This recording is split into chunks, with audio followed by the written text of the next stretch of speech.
Hey there, comic book friends. I'm Travis, and it's the Comic Book Roundtable. And hey, I've actually got people at the table today. So back with us is Rez. How's it going, Rez? Oh, good. Long day. Yeah, yeah. And also back with us we have Luke. How's it going, sir? Long time. Yeah, it's been a minute. Yeah.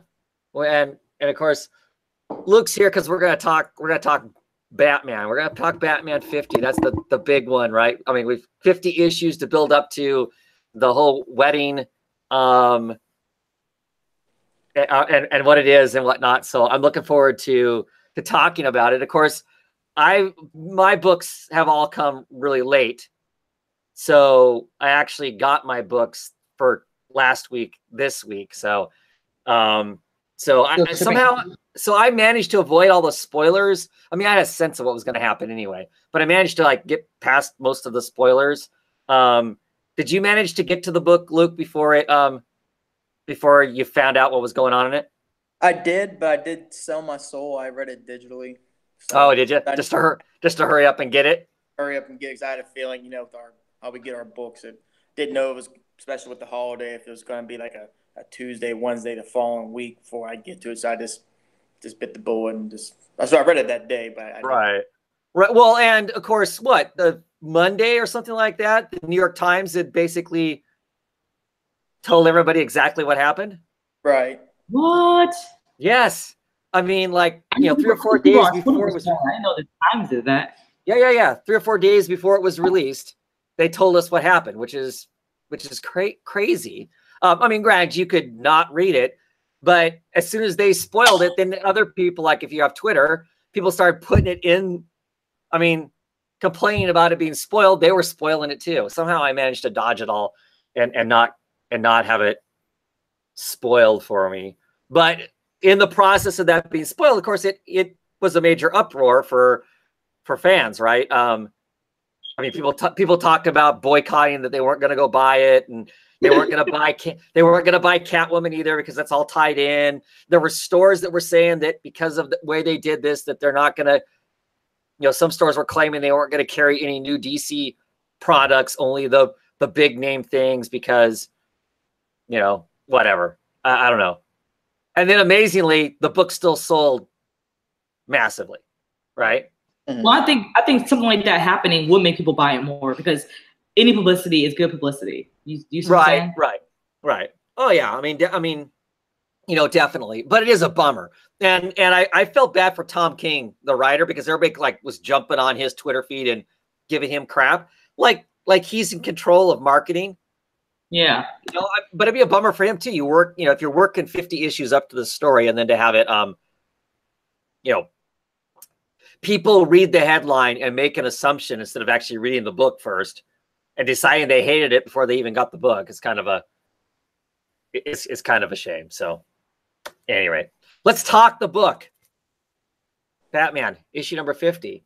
I know that you've done what, 1 or 2 videos, Luke? Just one. Okay. And I haven't watched it yet because I kind of wanted to make sure I had just my own opinion before I started talking with people about it and whatnot. Just in general, what did you think of it? See, my kind of feedback on it is I'm kind of looking at it where it's hard to. So you got how the actual story read, which I think that's one perspective. But my qualms with it really goes on and kind of like the outside factors that kind of played into it. How it, like you were talking about before, the spoiling and how it kind of was marketed. Where, I mean, you really did. It's like it wasn't like 100% certain that the wedding was going to go through, and I think pretty much everyone kind of had that in the back of your mind. Sure. But it's just the way, if you look at it, how all the storylines kind of build up to it, and then you had like the prelude to the weddings, and it just felt like kind of cheap. So all the massive hype that even DC has done about it, and then they have these extra books that were not part of any series, but just extra books hyping this wedding up, and then they didn't pull the trigger. Right. Yeah. I happily didn't get any of that stuff. I mean, so I'm less annoyed by that. And I truly didn't think that they were going to get married. Right. Spoilers for anybody who doesn't. I mean, it's been 2 weeks, so I'm not quite so worried about. Anybody who's interested has probably read or heard in some fashion or another. So I'm not too worried about spoilers at this point. So yeah, so I guess I wasn't, I mean, I went into it kind of going, I was going to be shocked if they actually got married, I guess. No. Man, it's I figured they weren't. Yeah. It's just bad. I mean, I avoided the spoiler, but it's kind of hard even when you're trying to avoid it. It's like everyone, like you were saying, like everyone we kind of talk about or talk with, you kind of get some grumbling. So you just kind of get off the bat like, okay, something's not good. So as far as how hard you try to avoid it, right, you go in knowing there's something bad associated with it. So kind of just it was bad like that. But I mean, the story. I mean, if I didn't know about, again, like the marketing and the spoiler itself, and if this was how the story's gonna go, I'm kind of like you. Maybe part of me didn't think all the way this was gonna go. So it's kind of like if I didn't have all that other stuff, I wouldn't be so bad. It's just this is one where just how this is like I think the first time where just how DC handled it just really just hurt. So now upsetting to the point where you're like, I'm done reading Batman. No. Okay. Okay. Right. But you know, there are a circle of people that we chat with that I'm fairly sure I've heard them say, I'm done. I'm not reading it. And I don't know how much. I would love to talk with them about it too, because I don't know how much of that is because of the giant hype machine running into this and then it to be nothing, in some sense versus, I guess part of it in general, part of it for me that made this a better story also, or more accepting is that that's the same week that this came out. Tom King also said that he's got another 50 issues. This is only half the story. That kind of excites me that this is the middle of the story. There's still more to be told here potentially. True, but did you get that just based off what he was saying? Even Didio was kind of saying it too, in some other form of fashion that a wedding is possible. Maybe not definite, but there's still a chance that maybe a wedding can go maybe at the end of the 100 issues. Right. I would assume that the way this is written, that what's coming next is going to be, dark, sad days for Batman. I would hope. I would hope that we didn't build up to this and now we're going to get stories where it's like it never happened. Do you know what I mean? I hope that's not the case. You know what? Just the more and more I think about it, ever since this whole relationship, this whole ship between Batman and Catwoman has came on, Tom King's run, I have not been for it. I just have not believed that they have been this couple, like they're so in love that they're going to go and actually get married and then, live happily ever after. I just kind of, I don't know. I've always felt that he and maybe someone else, maybe like Poison Ivy or I don't know, someone else would have been a better fit. I don't know. I just don't see him and Selena as living in holy matrimony and together. And I do. I ship that. I ship that all day long. I liked it back in the heart of Hush stories. Back in the day, back before 52, when they were a pretty serious couple. Then too. They didn't do the show. They showed them all the little show after them being like little young lover, sweethearts and some, So I don't know. I've never felt it, but that's just, I can see what you're saying. And for me, I think Tom King, like I said, as I've said many times, the whole cat and bat thing is kind of annoying, but I've gotten used to it, them calling each other that. But I think Tom King does a good job of kind of these, kind of messed up people in a sense, expressing their feelings for each other. To me, it makes it feel genuine. Mm-hmm. Because the actual story itself in the book this is where it's hard for me anyway. Where like I said, you got the story. The art's fantastic. The story itself, save a couple other things, I thought was really good. I liked how they played the angle with the two letters, how they kind of talked about it. I thought that was really good.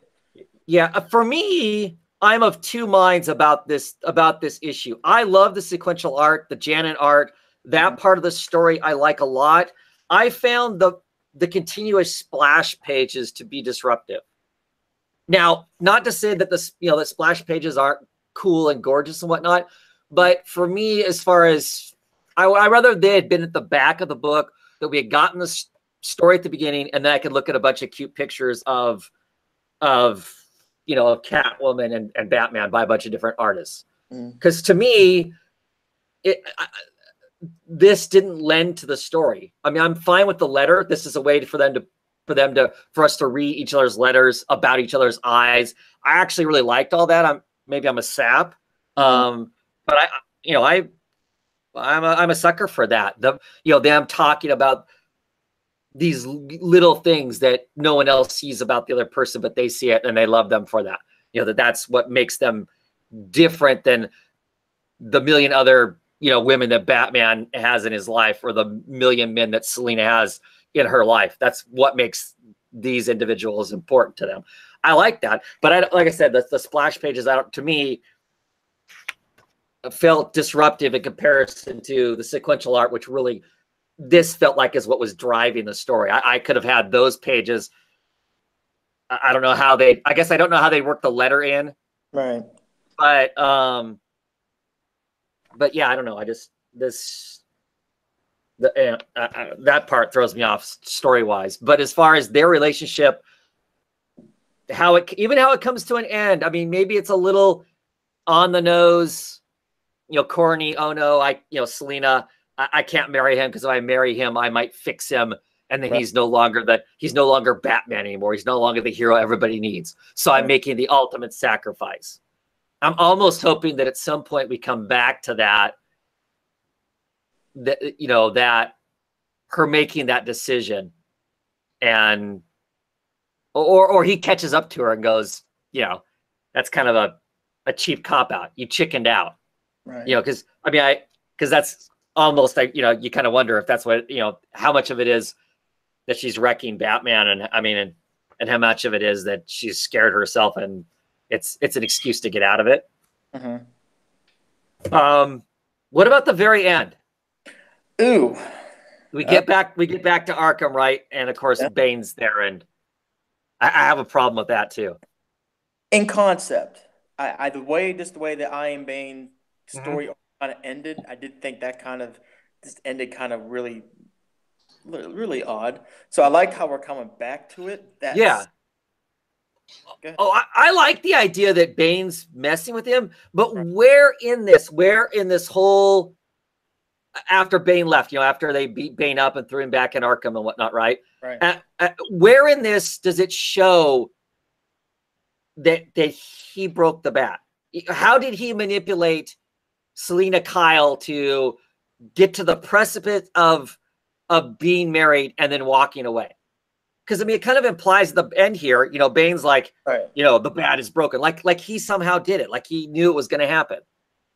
That's what I thought it was. I thought it was just the big plan to get Holly to kind of.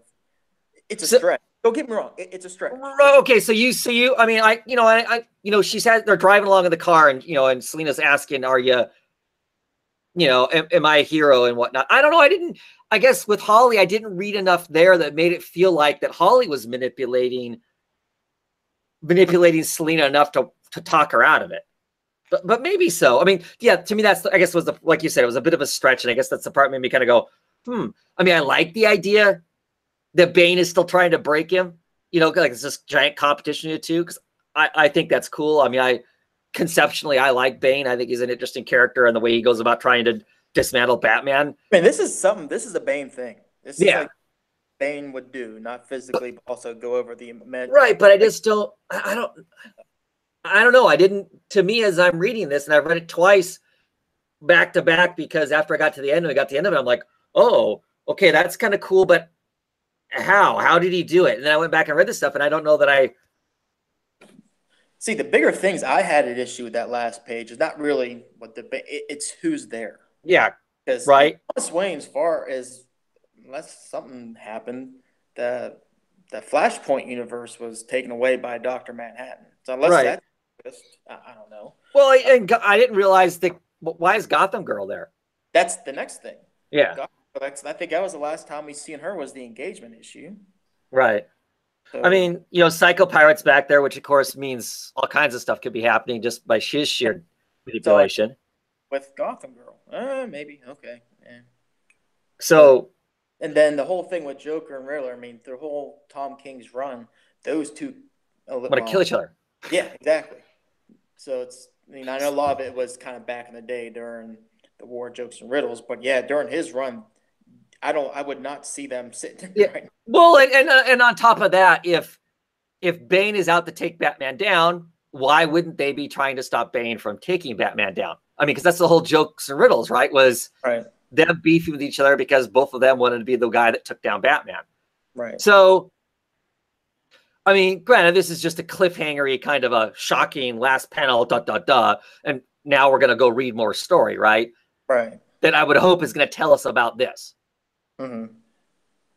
It's interesting. I mean, like I said, I saw people talking about how they hated it, they were done with it, and I'm thinking, oh man, this is going to be, we're going to fall into one of those Tom King moments that I'm going to hate, and I'm not going to like this book. I actually, other than the big splash pages, I enjoyed it. I'm a sucker. I'm a sucker for this couple. I kind of wanted to see them get married just because I wanted the novelty of them being married for a while. Right. I mean, but that's the problem with it. I mean, the story itself, from my perspective, the story was okay. I mean, it's just the way that the marketing, how that worked. It's kind of like drug everyone along, and it just. I mean, there's people like me, you, and we would have got this regardless. Yeah. Oh yeah. Yeah. So, but then you got some other people kind of hyped that this is what they took as like a way to get into it. And now, can you really? The thing I mean, from hearing what people talk about is the word trust. I mean, I had to go back to I feel more mad now, just the way kind of DC handled it, more than like the Andreyko, J.H. Williams III Batwoman thing. This is just the way, and then it's just the way it was handled. And it just, I don't know, the spoiler thing, that's what might really kind of tick me off the most, because maybe it's not just doesn't happen here. Yeah. I mean, I go back to the example. Remember when Endgame started? Uh-huh. I had no clue that was coming out. And it's the way they marketed it, when they did the solicits, they had the game cover, and you couldn't really detain anything from it. So when you go in and you read it, it was a total surprise. That's what this should have been. If this was the play that they were going to go with, surprise us with it. But just the way you spoil it like that, it's and the spoiler, it being clearly a DC sanctioned thing. It wasn't like somebody leaked it. It wasn't like it was a leaked thing. And doing it that many days in advance, why not on the day? Right. At minimum, why not on the day? And then why? I mean, what do you gain from that? Well, that's what you're marketing, how this is going to be. Because they are, I mean, like Rez said, any publicity is good publicity. There's going to be a certain amount of it that there are going to be people that would go, other than them spoiling. That's the part that doesn't make sense to me. Right. Suddenly talking about it, and there's going to be people who might go buy it that weren't buying comics at all, right? But would buy it because it's going to have the wedding in it. But then telling us there is no wedding by the end of it, right, is stinky. Yeah. And then is that a long-term gain? Is that just a short-term gain? And that's not a long-term gain. Well, no, it's not a long-term gain. But I don't think corporate comics have been looking at the legacy. To me, it feels like for quite some time. It's since about the New 52, and it's not just DC, but Marvel too. It feels like it's short-term. Whatever can get money right now is more important than the longevity or the legacy of the comic book. It feels to me like. Just find it. Like I said, I'm with you. I don't blame Tom King as much. I know he did the night show or the late show thing, but right. I cannot honestly see executives not seeing the backlash coming. You had to know that was part of their assessment. Like, yeah, we're probably going to get a lot of backlash by doing it this way, doing it by the spoilers. They had to have known. Right, would hope so. Right. That's the thing where I feel a little bummed. Yeah. Like just the way they treated it that way. Yeah. Yeah, like I said, I enjoyed the issue. There are elements of it that I didn't care for. that I don't think work as well as some of the others. And for me, I think if I don't know if I didn't have the knowledge that this was the middle point of a greater story, I might be more irritated with it. Yeah. But I feel like I feel like there's more coming because of the other stuff of Tom King's I've read. Right. That there's,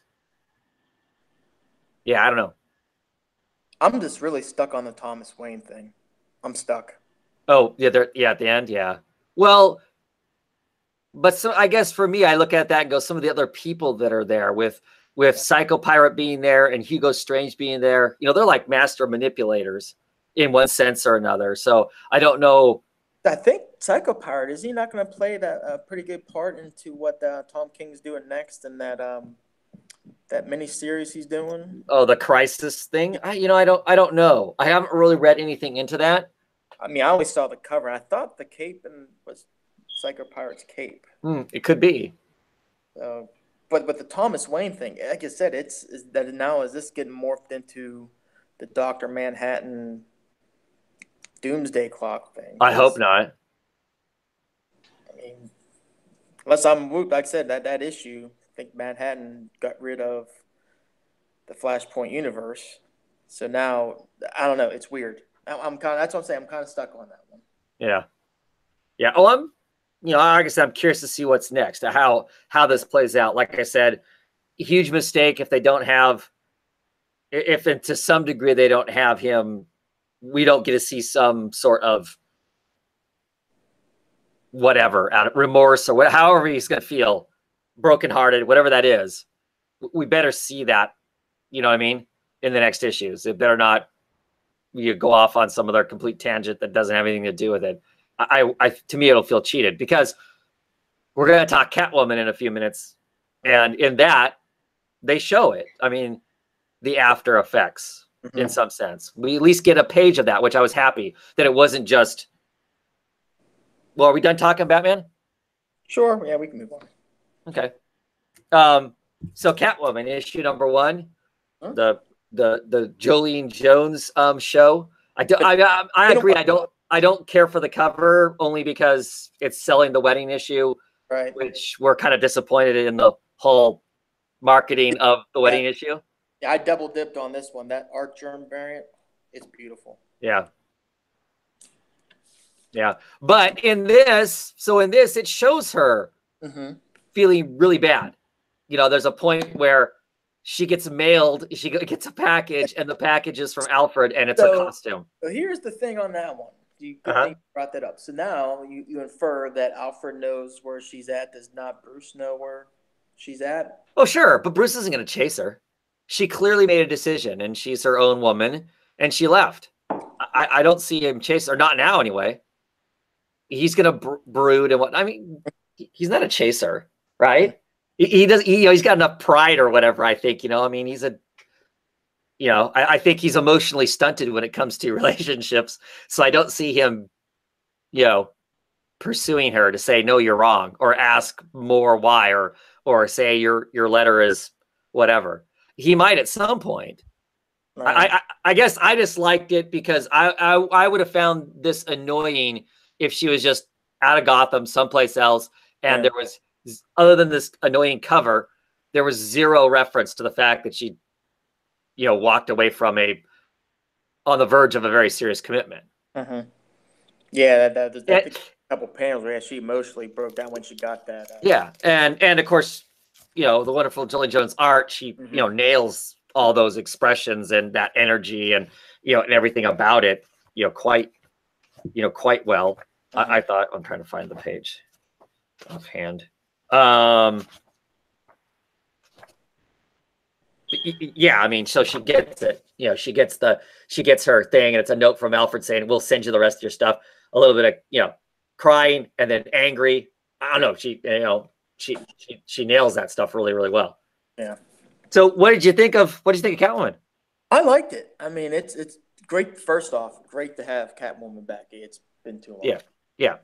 I know. After who did the I can't remember the name, the run where she was the crime lord. Let's see. It was Brown on art, and what was her name? She's a She was on Batman, Robin Eternal. And, right. She's a prose writer. Yeah. Golly, the heck. Normally, I'd be able to tell her name is. It's like Valentine or something, right? Genevieve Valentine. There it is. Yes. Yeah. I loved her run. Same here. Same here. It kind of meandered out a little bit, but yeah, it's great to have her back. I like the villain in this. Yeah. And she draws it's creepy. So I wasn't expecting kind of like I don't want to say a horror type thing, but definitely had a different kind of feel than I thought. Yeah, here's our potential villainess, and she has like done so much plastic surgery over to herself that she's peeling her eyelids off, which would be taking a wig off. Well, that's somewhat standard. But then she pulls half her teeth out. She pulls her nose off. She pulls the contacts off of her eyes, so she's just this half zombie woman kind of a thing. She's gross, which is of course a perfect anti-mirror to Selena, who of course is drawn gorgeously in this thing. So the only thing I was kind of curious about. So you're reading that, so the cops, for obviously the cops know Selena Kyle, Catwoman. There's a direct connection. Was that known before? That people know Catwoman is Selena Kyle? Well, some people clearly do. I mean, law enforcement has to know she was in Arkham. She was in Arkham, and she was supposedly killed 200 and whatever. So I would assume everybody knows. I mean, because she doesn't have. She's not like the Joker where she has an unknown origin. I mean, it's like everybody knows who Killer Croc really is too. Yeah. I mean, so across the cyberverse, I'm smacking myself in the head for not picking it up. Yeah, I mean, so that was my thought is that's like, I always kind of wonder about that. How does she operate now that she's basically been exposed to that degree? I mean, when she's out walking around, like she's at these casinos and whatnot, I mean, everybody has to know that she's this master thief, right? When she's whining and dining with them. Mm-hmm. So. Yeah. But I will say, Jones, she has a great voice for her. I mean, this is exciting. It's good. Yeah, and I think that Jones's action just continues to improve. Right. From her early work, I wouldn't say that the action scenes were always her strongest point, but in here they're awesome. I mean, her throwing elbows at people's throats and stuff like that all look really cool. I'm curious about this. Why? I mean, I'm generally intrigued with this story. Why is somebody dressing up as Catwoman and doing crazy stuff? What's the purpose of that? Does this woman have a personal beef with Selena or what? I mean, because that final page, there's a whole room full of them. It's not like it's just one person dressed up like her. It's a whole army of people dressed up like her. So, what's that about? So I'm looking forward to it. Right. Now, also, maybe it was a good thing for her to actually be working on Catwoman during that Batman run too. Right. I think only other than Lady Killer, what does she do outside of writing wise? Writing wise, Lady Killer is her first, to my best of my knowledge. Lady Killer is her first work where she is officially listed as writer. But most comic book artists are, kind of, all tell the story clearly. But that's the first work that she is listed as a writer also. Right. Is the Lady Killer stuff. So when she got in, she kind of eased her way into Catwoman. I'm not saying she wouldn't have done a good job regardless, but I liked how she kind of eased her way into it. So it was a good fit. Well, yeah, and I think that working with Tom King on the Batman stuff kind of gave her a base to work from. Right. To then do, then hopefully, she has her own ideas of where she wants to go with Catwoman, and we're going to get her story, her voice. I mean, but it works. Her dialogue's really good. Nothing about it it's probably easier to read than Tom King's dialogue, to be quite honest. So I'm a little worried. I mean, she's writing and drawing. So I just there's going to be that work. She's going to have to take a break, maybe at least on the art, Yeah, you do wonder about that, right? I mean, as long as delays aren't bad, right? I'm, I don't know how far out in front she is on the book, as far as how much does she have done. Right. I almost personally rather wait than them just to throw some random artist on the book to fill in here or there. But corporate comics, you know how that works. So,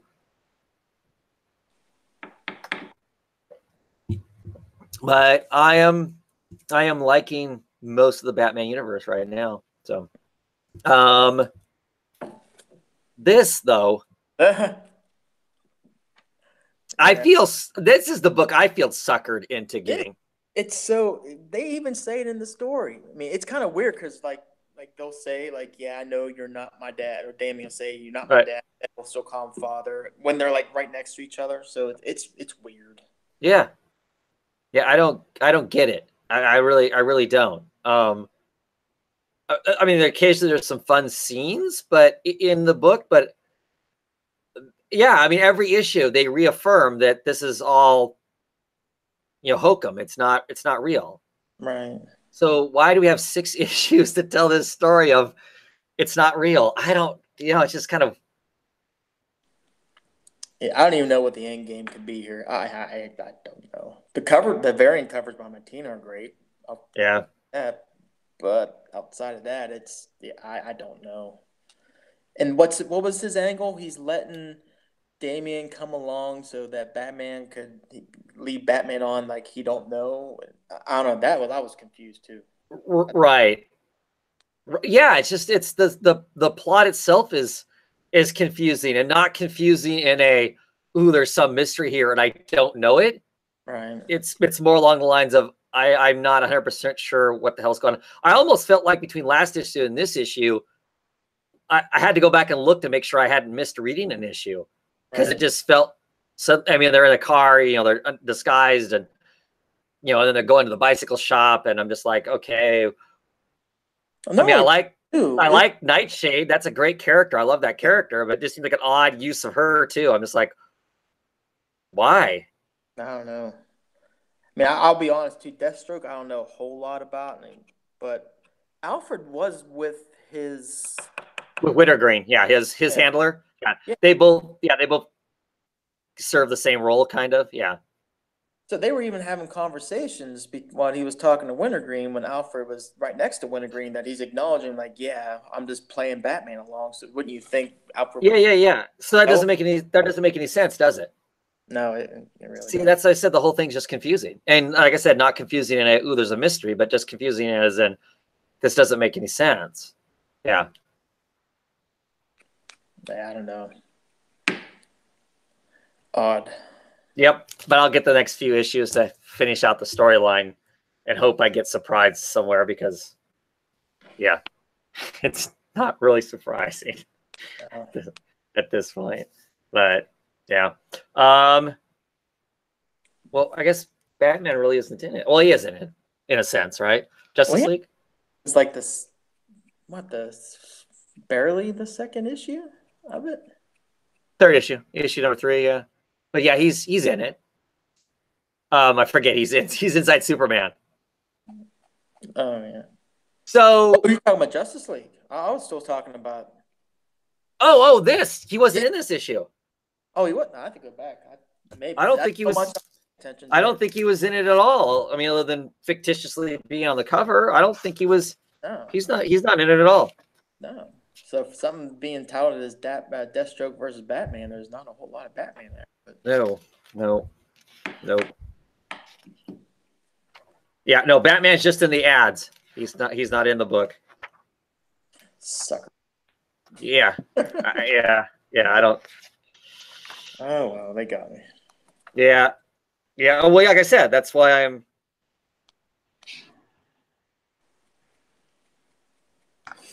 Yeah. I don't know. Like I said, I was all upset when they were first they're first selling this was, oh no, possibly this is going to disrupt, who Damian's father really is, and that might wreck their relationship. And I like Bruce and Damian's relationship, so I was all upset. So I was going to get this just so I could hate on it for that. and I can't, because there's no way to be invested in this. It doesn't seem real. No. Justice League.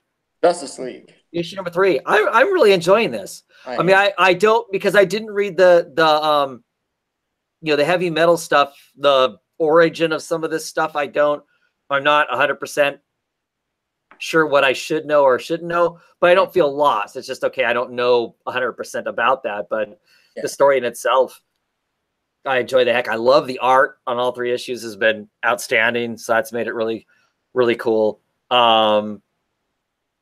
Really has the cartoon show type of vibe too, doesn't it? It does. And I'm surprised that, and maybe it's because I've taken enough of a break from reading Snyder. It doesn't, I'm not reading it and just going, every issue going, oh my gosh, this is a Snyder setup, or this is a Snyder. Where after a while reading the Batman, it got to the point where every time there was a new arc, you didn't have to be told who it was writing. You just knew he was writing, you know what I mean? Mm-hmm. And this to me hasn't really felt that way. It's not, some of the typical things that feels like he uses. I don't feel that in this. So, because I was just kind of getting Snyder fatigue, but I'm enjoying this. Like I said, I love this makeup of characters. It's closer to the Justice League that I find fun. And I'm intrigued by the Doom, Legion of Doom. What are each of these, what's their little sneaky thing that they're up to, whatnot has been. That one page he did with was it Hawkgirl was there, and then the Joker was behind Hawkgirl? Yes. Oh, that was awesome. I was trying to figure out what is he hanging on to. What's the Joker hanging on to in that? I don't know. It's like he's got some sort of, I wasn't sure exactly what it was. Is that him? Is that something he's hanging on to? I just wasn't sure. I wasn't sure what that was. I mean, I didn't think it was like he was in. Is it part of the ship? I didn't think so, but because I think Lex is still not. He's still on the periphery with Superman. As I know he went with Lex. I don't think he made it on the ship, but now that you mention right. Well, but I think, so you don't think that's actually the Joker snuck into the ship that she's in? No, I just thought it was kind of like a thing, Oh, okay. Well, I wasn't sure because there's this panel, right? And I just wasn't sure if that was, because that's clearly the Joker. So you're saying that. So you're saying that where her wing is at, this is actually would be the equivalent of 2 panels, right? Okay. That's what I thought. Now. Okay. Well, that's cool. So he's not really there, but he's clearly going to do something that's going to affect her. Yeah, but now I gotta look at it again. Now you might be right. I gotta take. Yeah, I don't know. But pretty menacing though. I mean, that's yeah. Like I said, the art's awesome. Like I don't know. I'm happy to really be enjoying Justice League. I'm so excited about all that. So how long did you stay on the Hitch run? Or Priest? Oh, you jumped off and you came on for Priest again, right? Well, I know. I read Hitch. I read through that first, whatever that first storyline was with the the giant entities, those big creatures on Earth, and then I got off the book, and then I jumped back on briefly for Priest, and I really didn't. Where they kind of make the Justice League out to be bad guys, and I didn't necessarily care for that, so I got back off of it again. So we kind of hit and miss with it, but these 3 issues have been more fun than any of the Justice League I've read since the New 52, and I wasn't a big fan of the New 52 Justice League. So, and I always collected the Justice League before the New 52 started. Right. So, and the Violet Ring that is new, right? Yeah, to the best of my knowledge, it is. Yeah, right. Yeah. Which I'm always leery about that. I'm not a big Green Lantern fan, so when we start getting into the whole I like the fact they keep talking about there's a colored ring for the all the colors in the crayon box, and that amuses me because that's kind of how it feels to me. But I like John Stewart, so. Are you liking the swing back with Lex, kind of going back to just being pure bad? Yes. Yeah. Yeah. I mean, it was fun having him be a quasi hero, and I like how they've gone to him not being so. That he's just it's almost like he's. Okay, I realize that the errors of my way. This is what I should be doing. This is what's important, kind of thing. Him randomly being in Kansas where his dad was. That was a little weird to start with. I'm like, okay, why would he just randomly be there? Right. But I'm interested in enough of the rest of it that I don't, whatever. I don't care about that. I'm not gonna scrutinize that too hard. Really sell the fact that he's definitely, even though there might have been some sort of a doubt with him being in the Legion of Doom. I was like, for sure that he's definitely not good anymore. He is strictly the way he used to be. Right. Where he may think he's the good guy, but he's clearly taking action that most of the rest of us would consider to be bad. Yeah. Mm-hmm. Yeah. And I'm okay with that. I'm perfectly happy with him going back to having that role because I like him as that kind of an adversary. Mm-hmm. So, yeah. Yeah. Well, I'm a sucker for the old Legion of Doom stories anyway. A big group of supervillains and a big group of superheroes. That can you seriously imagine this version of the Legion of Doom like working together though? No, but I've never bought into the high level villains working with each other. Yeah. They're all so crazy in their own way. Why would they?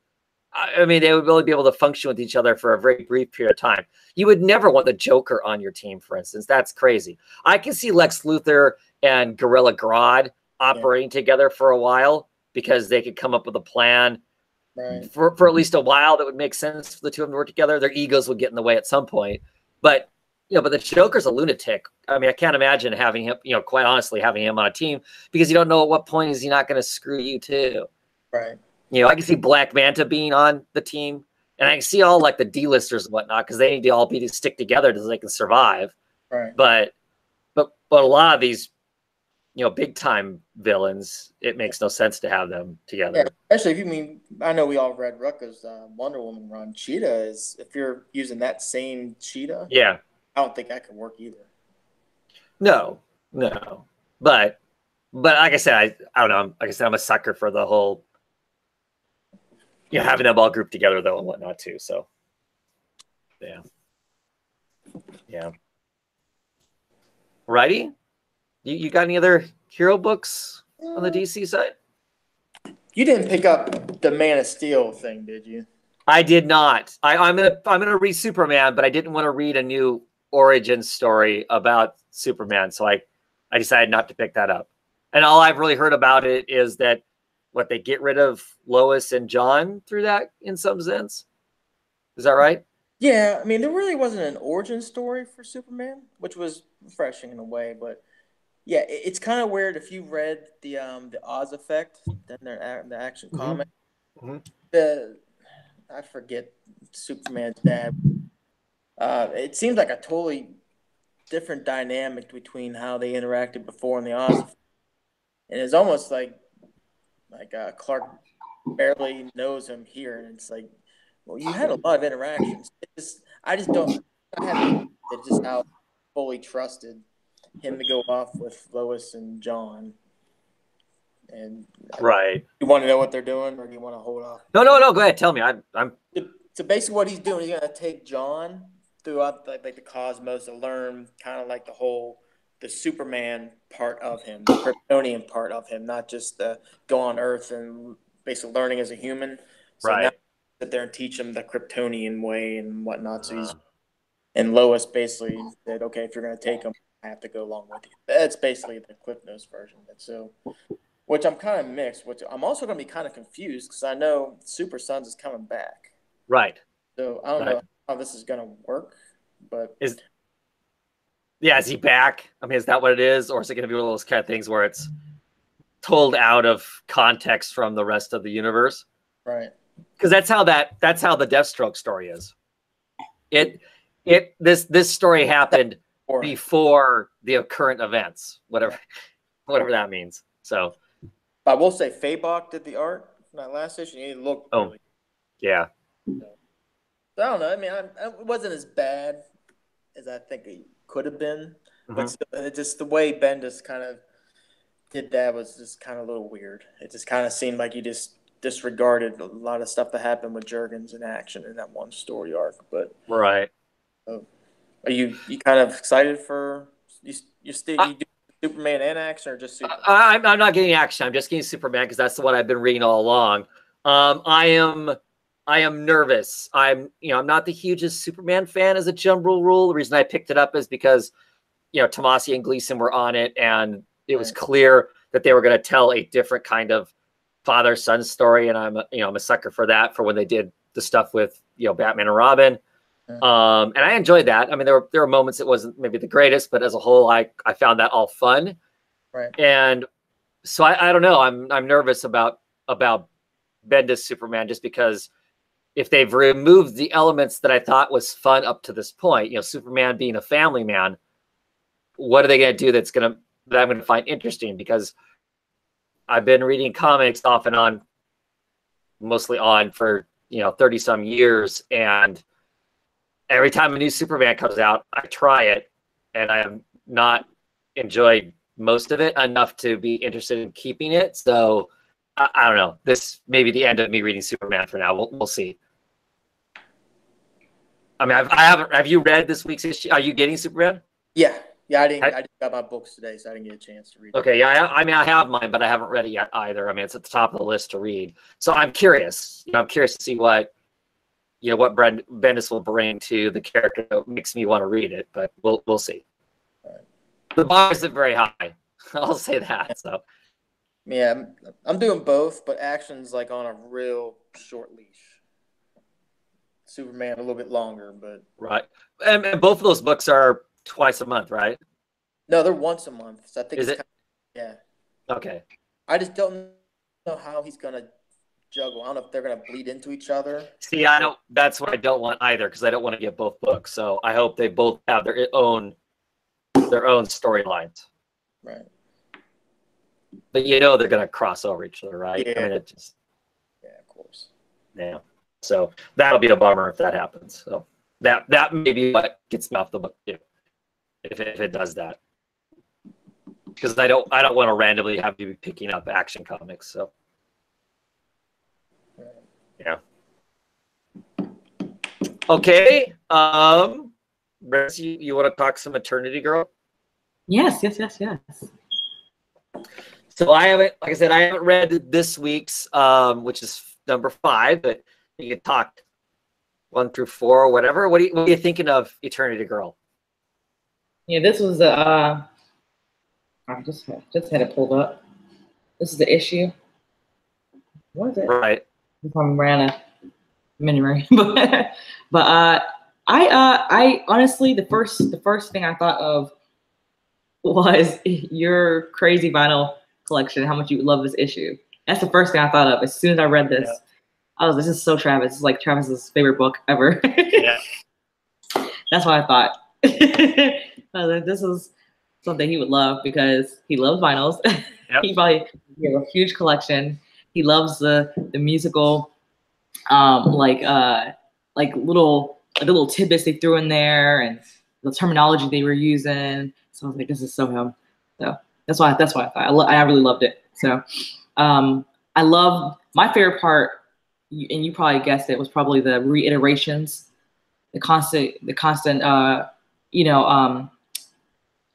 I guess, reliving of in different, I guess, versions of herself, and right. Dying and then coming back to life, and then eternally going through the cycle that never ends, and not knowing exactly why or what is happening to her, but just knowing that she's facing this internal struggle of constantly suffering, suffering and strife and tribulation internally. And it's just, I think it's finally brought a wear and tear on her. I think this one character, this DJ, this cosmic DJ, when he was talking to us about the cacophony of the chords he has to play, the vinyls that he has played to create this wonderful kind of music that meshes well. I think that in her case, because she's a mistake, essentially, I think there's something erupted within his playing of maybe a record that didn't really mesh well with another record when he's mashing up records, and then had the cue in the background ready to go load the next record. And in turn, it created some kind of, I guess, discourse with how she plays out her life and how she is, like I said, in this constant struggle for wanting to destroy herself and destroy others around her without any really real care or concern for others. It's like she's very selfish. It's kind of hard to like the main character. Like I like her, but then I don't, because she seems so dead set and bent on murdering herself. She's like, I want to suicide myself. I don't care what anybody else says. I need to end this struggle because it's so painful. But then she's willing to go to such extremes along with Madam Adam, to the point where she's willing to destroy the whole entire universe. And there's those people in the universe who may not want to end their lives. Right, and she wants to end the universe because she's told that if she ends the universe, then she can finally end herself. Yes, which is again a selfish thing, and sometimes it makes me wonder if this book is in itself, if it's some kind of PSA on, you know, mental health in a lot of ways. Like, I think it clearly is. I mean, I think it's clearly addressing chronic depression. I didn't want to jump out and say that, because I felt like it was like, I mean, I've been there, you know, I've had, you know, like, but I feel like to the point where you're so self-destructive, that's really intense. And for her situation, it's so intense. And obviously we're playing into a part where this is superheroes and super villains. So this is obviously hits more extreme version of that. But I definitely think that it's good that they're coming about in this way. And it definitely plays her to a part where you do find your moments where you don't like her, because you're like, wow, how can she be so blind of other people's needs? Like even Mr. Never, he said to her, he said, look, I'm completely apathetic to you offing yourself. Like, I mean, but my problem is that you're willing to put everyone else's life in line. I mean, life in danger. And that's my problem, you know? And so that's where I have to stop you, you know? Like I said, I love this comic, because like I said, the PSA situation, that's really, really great. However, I don't know, I'm lukewarm on her. Well, yeah, but I think that's I love you. Part of it is like, that's the good writing of it, is the fact is I know. Like, you know, as a non-chronic depressed person, I've been depressed, but I'm not chronically depressed. It's almost frustrating, and she comes across as frustrating because of that. But that's mental health and poor mental health, right? I mean, that's, you know, I think that's all part of it. I think that's what makes it good. I love Sonny Liu's art in it. The fact how well they can change styles, because in that last, you know, the issue number 4, as she's telling different parts of the story, and there's one part where it's all kind of Mad Max, you know, kind of thing. So it's drawn more in kind of a more kind of an animated style of cartoon type thing, and then at one point it's drawn more like a early 70s or late 60s comic. I mean, they make it grainy, like the old grainy comic book, you know. I mean, and all that just adds to the storytelling. Did you like the Peanut style? The Peanuts. Yes. Then she's trying to kick the football or the head, and the pigskin. Right. You know, it was just a classic. You know, the missing. You know, Charlie Brown can't catch the football. $500. Yes, instead of it being a nickel, it's $500. I was like, I was laughing. I was filling out my chair over that, because, like, you know, I was like, not 500. Still, you get crap for therapy out of that. You know, I mean, it's just it's all. Yeah, it's good. It's a good story. I'm looking forward to reading this. Therapist. Yeah, the thing is, her relationship with her therapist / friend is such. It's sometimes it's confusing, because they cross this line where clearly each world they clearly, like, they have this relationship where it's more than just a friendship. It's more than just a therapist and a patient. It's something more, because we see her kill for Caroline. I mean, you know, we see her kill, like, in the first iteration. I mean, straight up, and told her, I thought you should know that, you know, and like that. It was just kind of like, wow, this their relationship is much more than we're surfacely seeing. And so, yeah, like I said, there's a lot of elements to this book that I love. I really do. I love the fact that she didn't know that she was a practically a weapon, a fissure machine, and that a fissure, you know, like an atom bomb or something, and then she can blow up. She can create herself and rearrange her atoms, and then turn herself into ash and burn off and radiate and all this stuff. I love that. But again, it's to the point where it's going to destroy and destruct all of humanity along with her, and she just is so wrapped up and involved in herself that she does not see the implications of that. And so to some degree, isn't that kind of like, if we took the superhero element out of it, whatnot, isn't that kind of like, again, what happens when somebody commits suicide?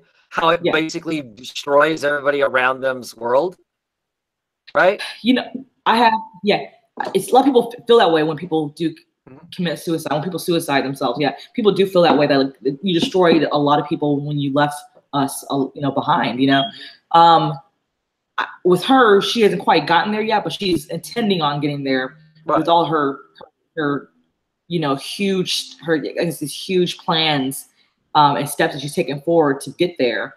And so she's leaving a lot of mess in the wake, you know, breaking up her former supervisor's house, and then him have to employ the Neverman to even come and take care of this, like the fixer of sorts, you know. And you see that they have a past themselves, her and Neverman. They have like this situation between them, like this that we don't know. They have a history that we're not aware of. We know there was something there. I just can't wait till you read the next issue so you can see more what's going on there. But it doesn't give you much more reveal, but just enough to know that there's more between those two for sure. Look forward to checking it out. I won't spoil it. I won't spoil it or anything. But yeah, I do love this series. I do. I just find that like I said, her character's a little grating at times, and I think it's a really good depiction of, like what you said, mental health, and how a detriment it could be to that person themselves and people around them. Right. And the person's not seeking the help that they need. Yep. Oh, sure. So I read the latest issue of Shade the Changing Woman, issue 5. Like one more issue after this. And what's kind of funny is this last issue I was talking about the fact that there's this whole she's missing her heart, and they should take some time to tell about her look for her heart again that she got rid of. Well, this spends time kind of doing that in a way. She looks for her heart, somebody else finds it to get it to her. But I don't know what issue 6 is. Next issue is the last issue of the one, and I don't know how this all gets ended. I'm still enjoying it. There's one panel in here where they mistakenly give the word balloons wrong characters, which is kind of annoying as a reader. But I thoroughly have been enjoying the Young Animal books as a whole. Ashamed to see them go. I still don't know how this thing is in a single issue, but I guess we'll find out. Now, looking at the comments, because I kind of forgot to, Mike's been in the comments a whole bunch of Charged America. And as Luke said in the comments that it's a good question about the Batmanual. So anybody remember that Batmanual that was out, I don't know, 3 or 4 months ago? They basically imply that Catwoman and Batman are married, right? They probably got married and then like eloped. They eloped, and then she's just leaving him at the altar because she. Well, yeah, well, right. So, but it kind of implied that in the future they're going to be married at some point. But there's some particular line. I need to go back and read that annual. Is there particular lines in that annual that are peculiar, and now taking with the context of what's happened in issue 50, you could take some of that stuff differently, I think.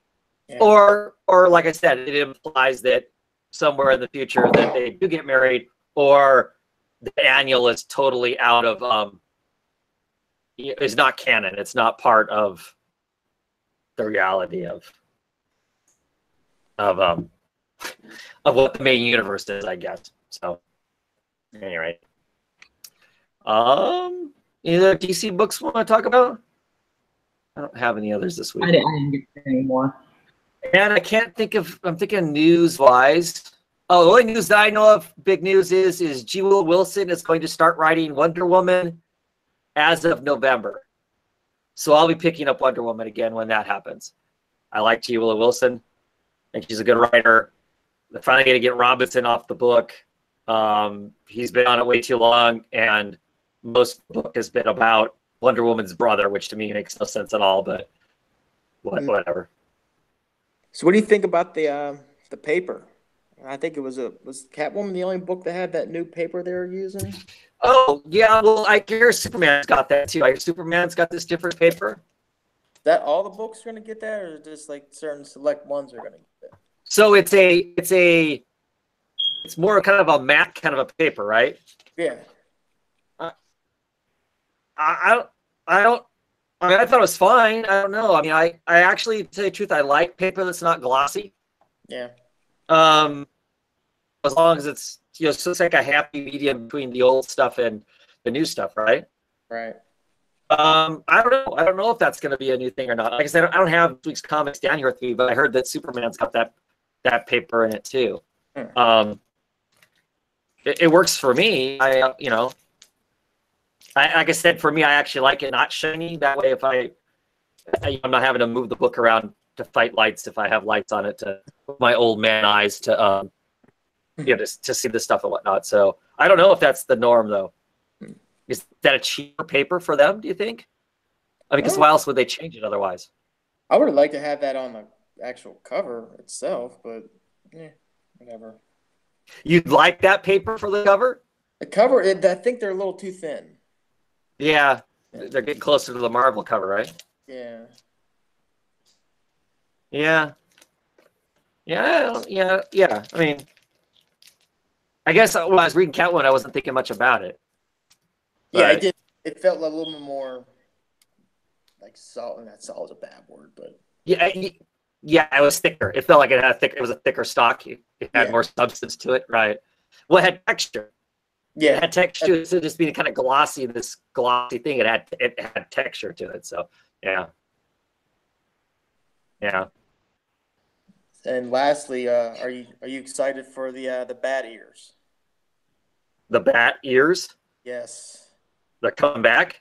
Yes. Big tall ones? Kelly Jones. He got that mini he's doing. I think it's in October. Oh yeah, that's right. Is that the Fear one? Yeah. I haven't decided whether or not I'm going to pick that up or not. I think I'm going to wait and get that in trade. I don't know. I don't like reading that as the standard book, but I don't know. It's kind of fun to see it every once in a while. I actually like the really big long ears better than, as much as I like Raleigh Rosmo, I don't like his little nibs that almost look like horns instead of ears. Yeah. If I had go with Jones though.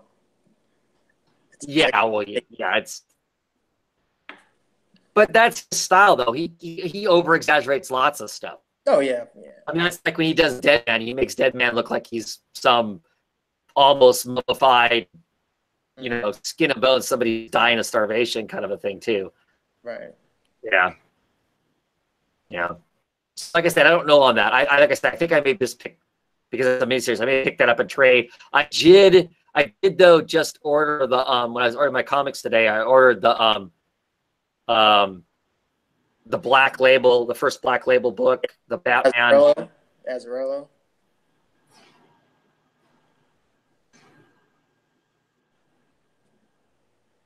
Did he drop off? Yep, he dropped off. All right, pressure.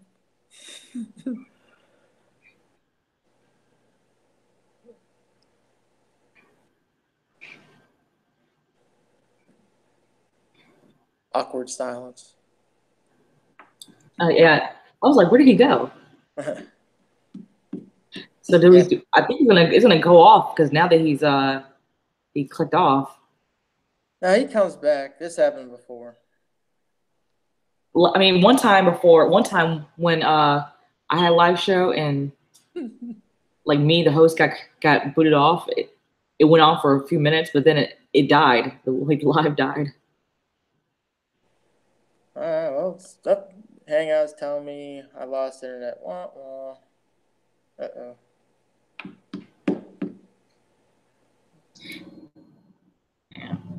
If he does. But I know he was talking about the Azarello one. The one, I think that's with Bermejo art. Oh my goodness. Here he goes. Who is this guy? That was weird. That's been a long time. It's been a long time since I had that happen. That is strange. Like all of a sudden, it just lose connection. Like, what the hell is that? Are you a clone? Yes, I'm a clone. Anyway, yeah. So the Brian Reslow with Batman and Constantine. Yeah. In it. So the premise is that Joker has either disappeared or is dead. One of the two. And it's a question, did Batman do it? Right? I think that's kind of part of the premise of it. So I'm getting that. I'm curious about that. So as far as spin-offy man kind of things go, I'm gonna try that. What are you thinking of since I have you on here right now, Luke? What are you thinking of Detective, with Hill writing it and the Black Lightning stuff and whatnot? It's okay. I thought a lot of the themes I think I'm inferring that's going to be happening, I thought we just had in Tynan's run with like the team. So Right. That might not be getting the solo Batman story, but it's okay. Yeah. And did I hear somebody on Twitter talk about that they thought Tomasi was going to take over the book at some point? I heard, but I also think Robinson is going after Hill for a short arc. Oh, okay. Oh. Yeah, well, Robin's written really good stuff in the past. Yeah. And then when he's not on his game, it's really bad though. So that's why I'm doing the thing. So, yeah, I mean, I'm curious to see. I like the character. I mean, I like Black Lightning, so I'm curious to see what they, it is what it is, I guess. But I'm curious to see where it goes. So cover, right? This one, I gotta take a look. What's that? This issue of Detective was Batman, Black Lightning, and Orphan. Orphan, right? A cover too, right? Right. Yeah. That'd be interesting. Right. So I mean, that's an interesting combination of people and whatnot. I'm just kind of curious to see what they, what they do with that. Is it going to be a Batman book? Is it not going to be a Batman book? I mean, I don't know. The whole Tynan run was different than what I thought it was going to be, I guess, because I don't know. It seemed like when they first were talking about the book and whatnot, it was implied that it wasn't going to be a Batman book, that it was going to be other people being in the book. And Batman was still largely in that story. Right. Yeah. Do you think is this going to be just go into like the reintroduction of like the Outsiders? That's kind of what I thought too. It really feels that way. Maybe that instead of Katana, it's Orphan, and it's, are we going to get the other Outsiders or another version of that? Which I'm fine with. I always liked the Outsider book too. I know they talked about that during Metal. That was referenced a couple of times. Oh, was it? Oh, okay. Yeah. Well, it could be. Yeah. But he's not going to be on the book long enough to really do anything with that, is he? No, I don't think so. So I don't know. I was just wondering if you thought the same thing, that we might just see. Well, that's what I thought when he anytime Batman shows up to Black Lightning and goes, "Hey, I'm putting a team together," that's the first thing that leaps to mind for me. Yeah. Because that was my exposure to Black Lightning. I don't know if there was a Black Lightning book before. There must have been a Black Lightning book before he was in Batman and the Outsiders. Because he wasn't created. He was created by somebody other than Aparo and Barr. So clearly he was in books before that. But that was where I knew Black Lightning was from, the old Batman and the Outsiders from the mid '80s. So that's always where my mind goes when that comes up and whatnot. But alrighty, I can't think of any other DC newsy kind of stuff. Let's jump on over to Marvel real quick. And I say that because I actually read some Marvel books 2 weeks ago. I am reading The Immortal Hulk. This is issue number 2. I really enjoyed issue number 2. Issue number 1, I was a little on the fence about because it had been implied that this was going to be a horror comic, and I didn't really feel like the first issue was all that horror-ish. I mean, there's scary things about it, I guess. I don't know. It wasn't horror in the sense that I thought it was going to be.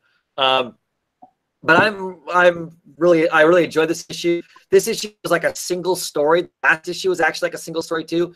So it always has a feel like the old TV show in the sense that, you know, every episode of the old TV show, yeah, he was in a different town, dealing with new people and that sort of stuff. And I kind of like that. You know, there's not a heavy investment in any one place or story. And in this issue, it has to do with a guy who takes some of Bruce Banner's theories and applies them to himself. He wants to live forever. So he tries using the same gamma ray type stuff to make himself live forever. And he basically turns himself into a monster and kills his son. And, they buried his son. He's hiding in a cave because he's this radioactive monster now. And his son, who died from radiation poisoning, is buried in the cemetery. And his son was like, everybody in town loved him.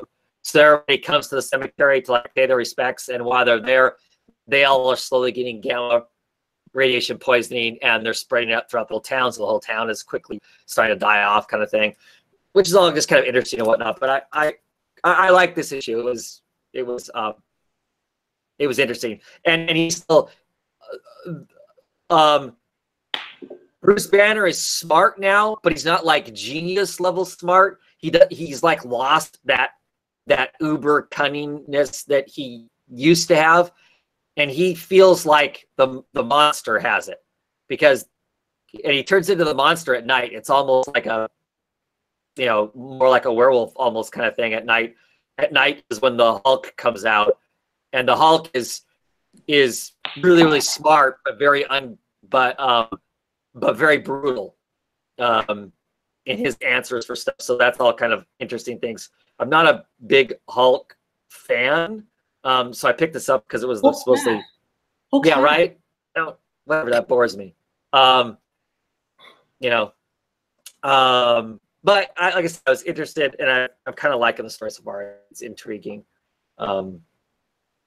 Only 2 issues in, so we'll see where it goes with it. I'm liking the bits and pieces of it that I've been seeing so far. So, did you guys read any Marvel books last week?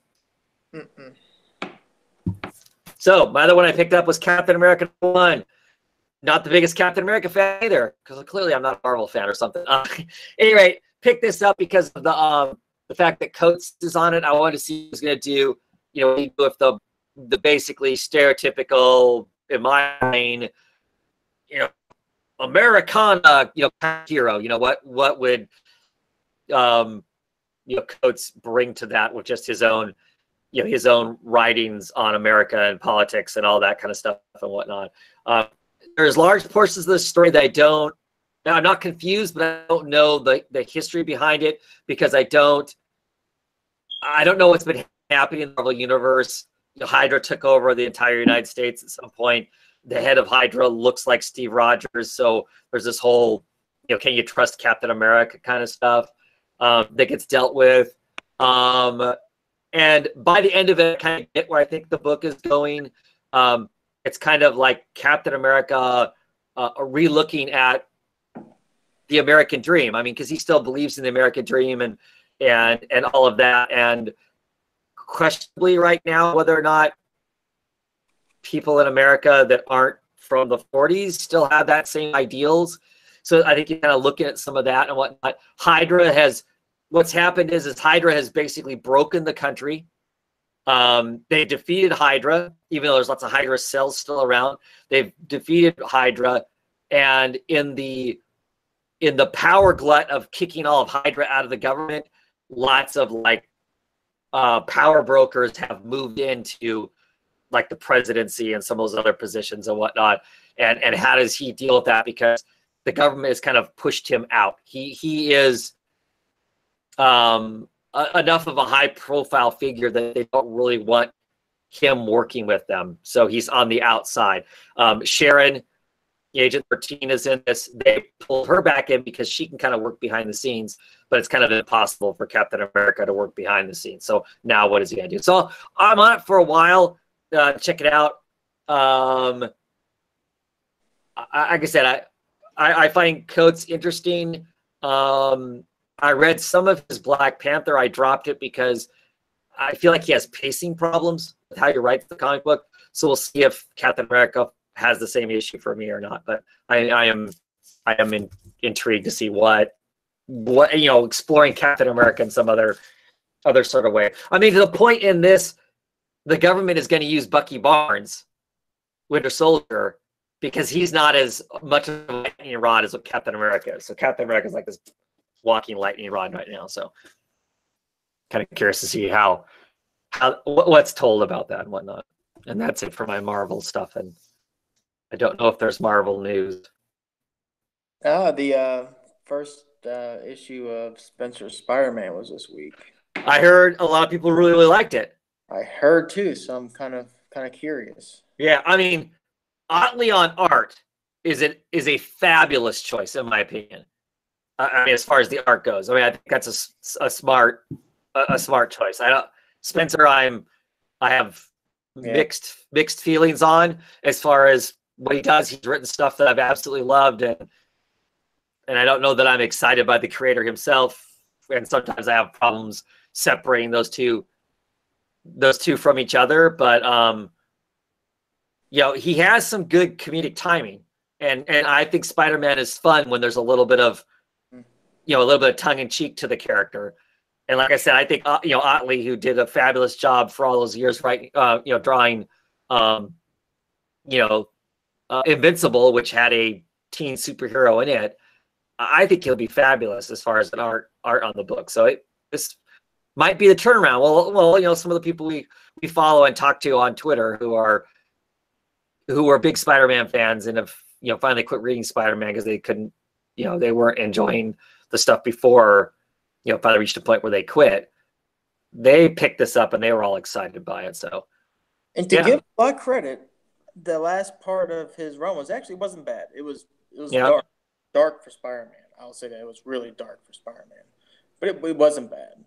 So, but yeah, I'm kind of like you. I'm kind of, of course, I'm gonna get it, but I'm giving it the cringy eye. Right. But we'll see.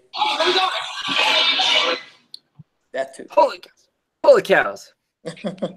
But yeah, so I'm curious to see what, I mean, if enough people are excited about it, I may dip into it. I've been saying I've been waiting for Slott to get off the book so I can read somebody else telling the Spider-Man story, so part of me feels like I should be giving it a try because Spider-Man was largely my gateway into comics when I was a kid. That was the first books that I spent my own money on and whatnot. So, so I'd like to explore it again. So I may go back and end up picking it up just to check it out. So that's cool. Good. I'm glad that like I said, if nothing else, the people I know who are fans are excited by it, and that's cool that they feel like they're getting a Spider-Man they can read again, or they're excited to read again. So that's pretty cool. So. Did you see the Ant-Man movie? I have not. Have you?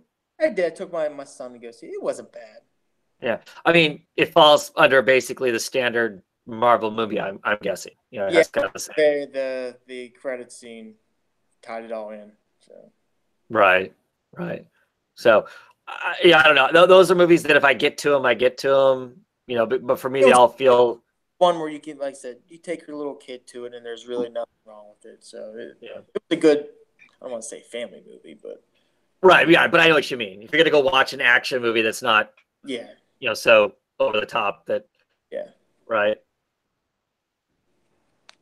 Yeah, so I mean, I'll be checking it out.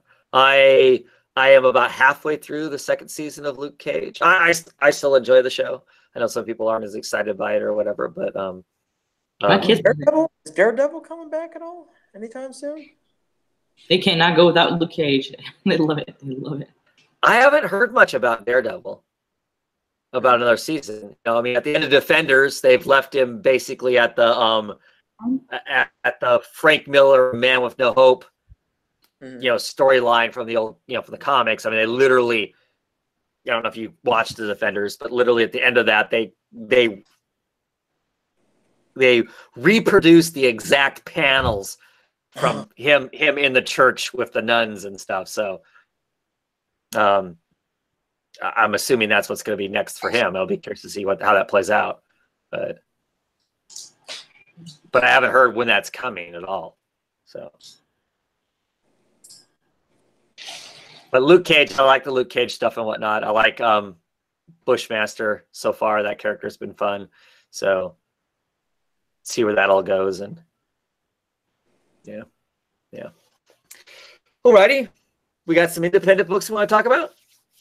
Yes. Let me go ahead and pull that up. I want to so I can show you guys the first one.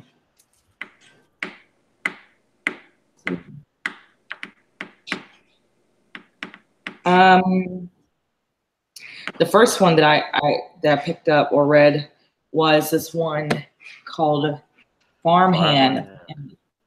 Have you seen solicits for that? Yes, I have. Okay. It's pretty much about this, and they kind of have this one little speech go on in the beginning about this guy named Jedediah. Okay. He's the owner and proprietor of this farm.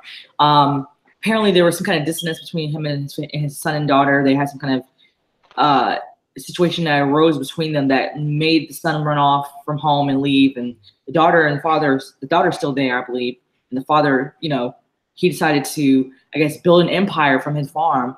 However, the crops are not normal, usual crops. They're organs. He's growing mutated somehow, you know, like he somehow fused plant life with organs, and he grows them off trees, out of the soil, bioengineered, you know, medical, you know, parts, and he helps, you know, people who are born without arms and limbs, people who go through accidents, anything like that are in need of transplants and you know, I guess a limb or so. He helps them with his technology.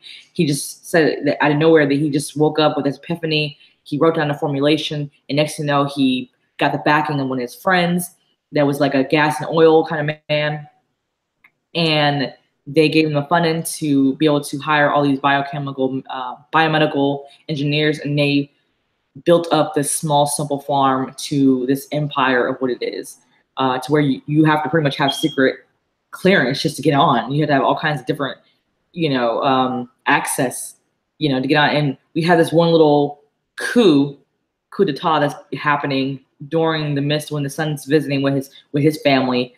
You know, it's long.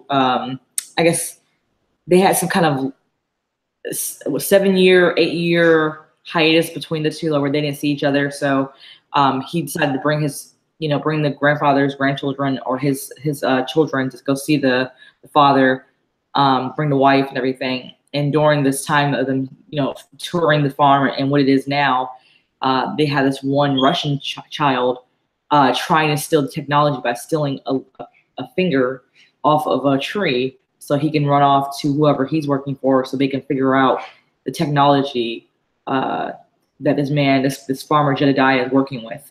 And we see Jedediah pull this little boy underground into this like room, and we think he's going to torture him. But what he does is we find out that the boy's arm is robotic, and so he takes the boy's robotic arm. He asks him who his employer. The little boy spits in his face, and he's like, you know what? I'm gonna do something solid.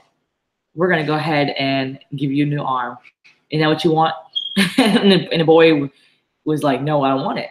Jedediah says, you know what? I'm gonna go. He said, go ahead and give me an arm. So he has his flunkies fetch him an arm from off the tree, and he installs it on the boy. And the boy's DNA, along with the plant life bioengineered medical arm, fuses with the boy's.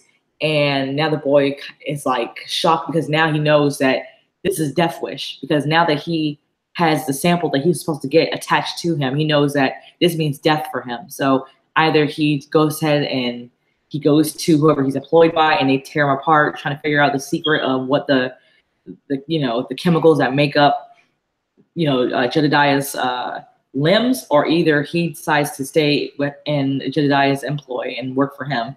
And next thing you know, we see this little young boy going to whoever he goes to and scare out his mind. So, and we see that also there's apparently some kind of open, active investigation going on Jedediah and his farm, and the agent that was looking into it was shot dead. So it ended on that. I was like, oh my God, this is so damn good. I didn't know why. I don't know what I was expecting jumping into this.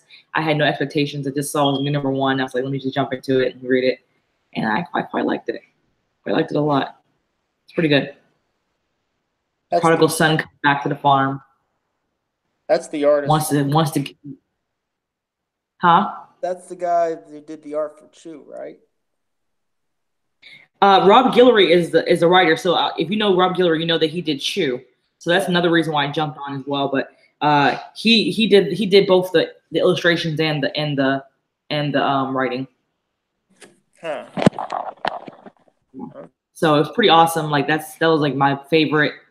Like I don't know. I just feel like since Chew has ended, I just haven't been able to get into a lot with anything from Rob Guillory. But I was like, you know what? Why am I acting that way? Like I love Rob Guillory. So yeah, I jumped into it and I loved it. Okay. He's back. He's back. He's back. Chew did not stop him. Oh, okay. Hey, I was thinking about it, but yeah, it's definitely good. I think you'll enjoy it for sure. It's a really good. It was a really good new #1 for sure. I really enjoyed it. Better than a lot of the stuff that I've been reading as of late.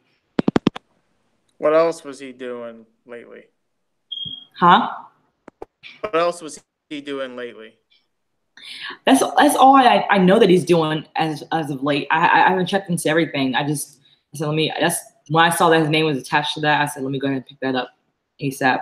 So that's all I know for sure right now that he's into. But Chew was the last I do recall. There may have been something else after that, but I don't remember it going so well. Mm-hmm. Okay. Travis says he has no internet. So yeah, he has no internet at all. No, that's what he said. He has no internet. Well, I think we're gonna die.